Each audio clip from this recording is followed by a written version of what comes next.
The laughter started behind me. I heard chairs first, then voices, then the particular sound of a group of people moving with purpose towards something.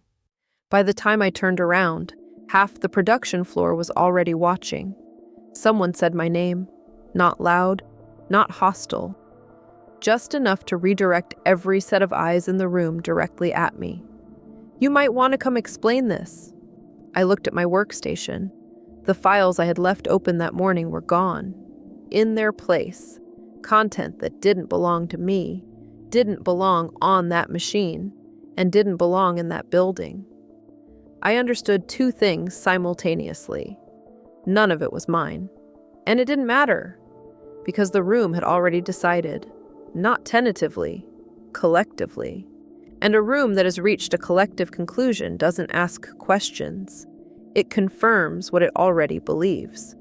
That was the moment I understood this wasn't random. It was timed. It was positioned. And it had been planned by someone who had been watching how this room worked for a very long time. What Kevin didn't know was that I had been watching too. Kevin had been at the firm for 11 years. He wasn't management. He didn't need to be. He operated in the space that exists in every mid-size workplace between formal authority and actual influence. The space where behavior happens but doesn't get recorded, where patterns develop but don't get named, where someone can run the same play on person after person and never face a consequence because no single incident is ever quite enough. He saw me as a pattern fit, young, quiet, focused on keeping the job, not confrontational, unlikely to escalate. He was right about all of that. What he missed was the detail he hadn't thought to look for. I was tracking him, not with any plan, not initially. Just the instinct of someone who has learned that when something keeps happening on schedule, it isn't random, and random things can't be used, but scheduled things can. He thought I was absorbing it.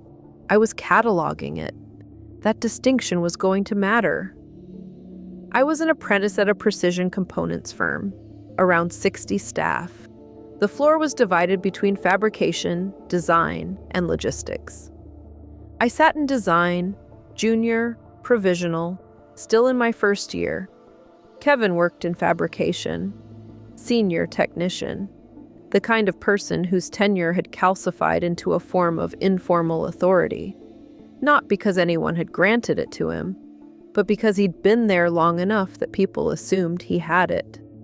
He started with comments, short, controlled, always when no one was within range, just enough to land, just enough to test whether I'd react. I didn't react. So he repeated, same timing, same tone, same proximity, not improvising, running a pattern he'd refined. I was new. I was quiet. I wasn't going to say anything because I needed the job. He had identified all of this correctly.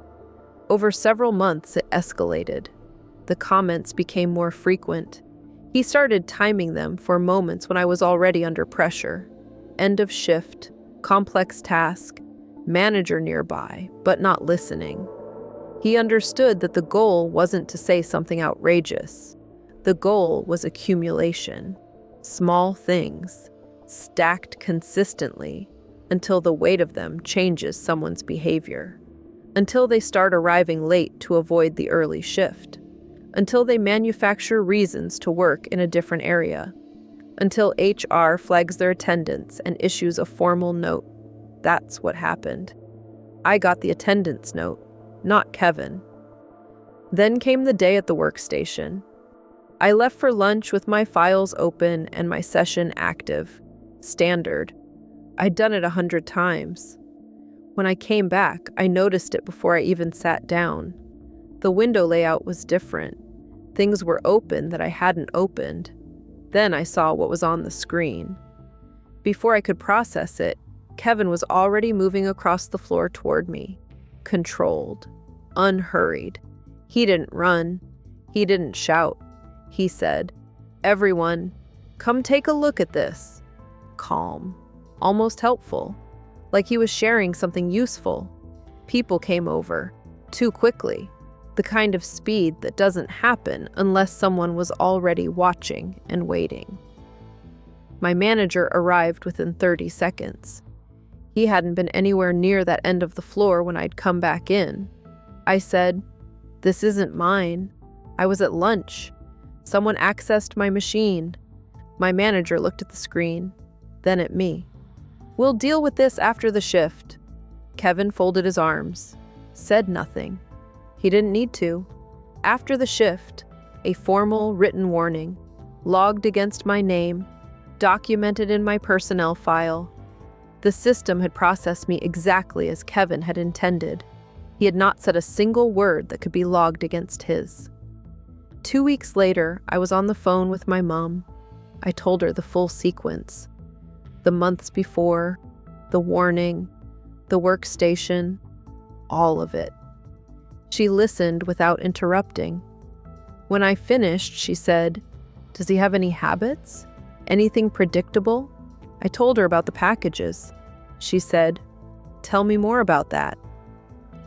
Kevin ordered things to the firm's address, regularly, but the ordering wasn't the thing. The opening was the thing. Every time a delivery arrived with his name on it, he'd pick it up from reception, carry it to the floor, and announce it. Loudly. He'd wait until enough people were nearby, build a moment, then open the box while people watched. Sometimes he'd narrate the contents. Sometimes he'd just let the reaction happen. But the audience was always the point. He had trained the floor to gather for his deliveries. It had become a ritual so established that people drifted over automatically. The box was almost incidental. What he was actually doing was demonstrating that he could direct the room's attention on command. That's a specific kind of power. And like most specific kinds of power, it works in exactly one direction until someone changes the input. I didn't tell my mom what to put in the package. I told her the format, his name on the label, routed through her address so the postmark was 200 miles from mine, timed for a normal delivery day. Something that would fit the ritual. Something he'd open without hesitating. She said she'd handle the rest. I said, "Keep it clean." Embarrassing, not cruel.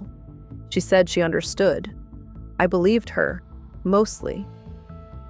What she sent was a legitimate item, something he might plausibly have ordered. Functional, credible, the kind of thing that would pass a first glance.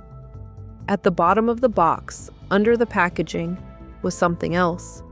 A framed certificate, small, cheap frame, standard paper. A fictional company name at the top, something generic, professional sounding, forgettable. The text read, "Presented to Kevin in recognition of outstanding contribution to team morale, peer encouragement, and creating a workplace where everyone feels genuinely seen. You set the standard. Keep going." Below that, in smaller text, a handwritten note in my mom's looping cursive. "We don't say it enough, but the people around you notice. They really do." I read it twice when she described it to me on the phone. I said, "Mom." She said, "You said embarrassing." She wasn't wrong. The package arrived on a Tuesday. I was at my workstation when Kevin picked it up from reception. I watched him carry it to the fabrication end of the floor. I watched him set it down. I watched him look around for an audience. I stayed where I was. He called it out the way he always did. People began drifting over. The ritual started exactly as it always started. I got up slowly, moved to the back of the group, and waited. He opened the outer packaging. He lifted out the main item, turned it over, set it on the desk. Then he reached back into the box. He pulled out the frame. He read it. The floor was quiet for about 3 seconds. Then someone laughed. Then 2 more people. Then it was general, not targeted, not cruel. The confused laughter of a group that senses something has landed without fully understanding what. Kevin's expression moved through several phases in rapid sequence. He looked at the certificate. He looked at the room. He looked at me. "You sent this." I said nothing. "I know you sent this." He said it louder the second time, loud enough that it carried across the floor, loud enough that the office manager, who had come over to see what the noise was, heard it clearly. She looked at the certificate, then at Kevin, then at me. "Kevin," she said carefully, "why would she have sent you that?" The room shifted, because that question required an answer, and the answer required him to explain what he thought I had done to deserve it, and to explain that, he had to explain what he had been doing. He started a sentence, stopped it. The office manager asked us both to come upstairs. 4 people in the meeting room: Kevin, me, the office manager, the operations director, pulled from his afternoon schedule. Kevin went first. He was composed. He said I had orchestrated a deliberate campaign to humiliate him, that I had sent the package, that it constituted harassment and targeted misconduct, that he wanted it formally logged. The director asked him why he believed I had sent it. Kevin said, "Because I had a problem with him." The director asked why I would have a problem with him. Kevin said I was oversensitive, that he had tried to mentor me, that I had misread professional feedback as something personal. The director looked at me. I opened the folder I had brought with me. I hadn't planned to use any of it yet. I had been building it because I didn't know what else to do with it. Dates, times, specific language, context, a log of every incident over 8 months organized chronologically. The formal warnings I'd received, with my own notes about what had preceded each one. The attendance note from HR. The workstation incident, time-stamped against the lunch break logged in the building's entry system, which confirmed I'd been off the floor for the entire relevant window. I placed it on the table and slid it toward the director. "I didn't send the package," I said.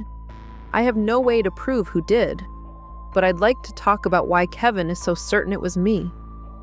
The director opened the folder. Kevin looked at the first page. Then he looked at the table. The office manager asked Kevin to wait outside. The investigation ran for 9 working days. HR interviewed 14 members of staff. 7 of them provided accounts of incidents they had witnessed directly. 2 junior colleagues, both newer to the firm than I was, came forward voluntarily with their own documented experiences. Same pattern, same timing, same method. The workstation incident was reviewed against the building's entry and exit logs and the floor's internal camera timestamps. The logs confirmed I had badged out for lunch and had not re-entered the building until after the content had appeared on my screen. The camera timestamps confirmed Kevin had been in the design area during that window. The formal written warning on my record was reviewed in light of the log evidence. HR issued a written retraction. The warning was removed from my file entirely and replaced with a notation explaining the circumstances of the original issue. Kevin's personnel record, it emerged, contained 3 prior informal complaints over 6 years. None had been escalated. Each described behavior consistent with what I had documented. The investigation produced a finding of gross misconduct on 4 counts. Sustained targeted harassment of a junior employee over a documented period of 8 months. Deliberate interference with a colleague's workstation and files.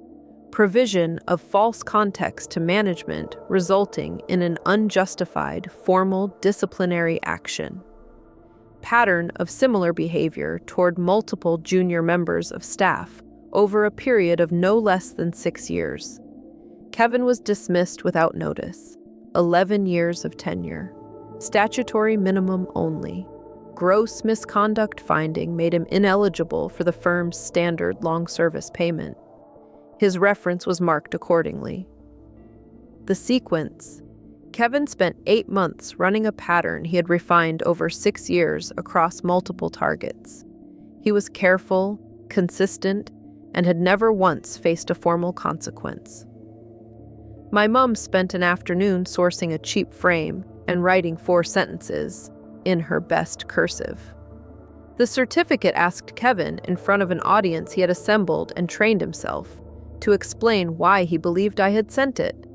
He explained. Into a folder I had been building for 8 months and had never had a room in which to present. The investigation confirmed 3 prior informal complaints that had never been acted on. 2 junior colleagues came forward with their own accounts. The workstation incident, the one that had produced a formal warning against my name, was reversed on the basis of timestamp evidence. The formal warning was expunged. His long service payment was forfeit. His reference was flagged. 11 years, 4 sentences in a cheap frame. I was asked officially twice whether I had sent the package. Both times I said I didn't know who had sent it. That was accurate. I hadn't sent it. My mom had. On my last day at the firm, I moved on 18 months later. Clean record, solid reference. The director stopped me in the car park. He said, "I never asked you this officially, but off the record, do you know who sent that package?" I thought about it for a moment. "Someone who didn't like what was happening," I said, and knew exactly how the room worked. He nodded. "Whoever it was," he said, "they gave us the conversation we needed to find everything else." He was right about that. The package didn't end Kevin's career. Kevin's career ended Kevin's career. The package just gave him an audience. If you spent months watching something happen with no way to make anyone listen, and then one day something gave you the room, tell me in the comments. How long did you wait? And what was the thing that finally opened the door?